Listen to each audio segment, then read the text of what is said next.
讲到胆道癌，可能较罕得有人知影。其实事实上咧，去年新北市有一位5年8期官郭文玲，就是因为这款病来过身。因为正好发现的时阵，大部分已经是尾期啊。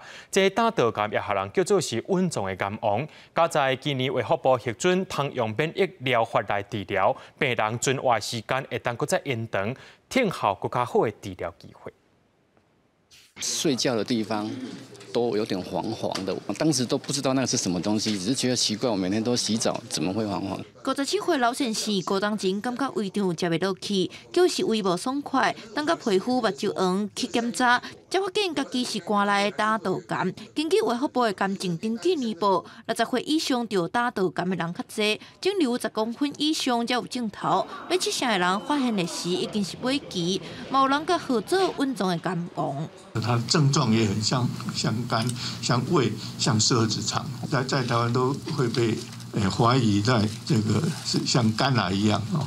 医师指出，台湾每当大有2000多人得胆道癌，而且每当增加4%，估计甲食食有关系。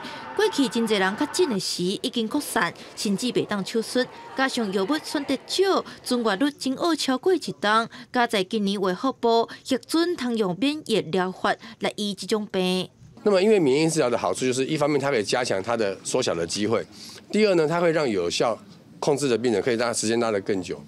医师表示，照临床数据，免疫治疗合并化疗有3成的病人肿瘤变细，2成5以上存活期超过2档，生命通延长，嘛通等到更较好药物治疗的机会。记者廖立福台台北采访报道。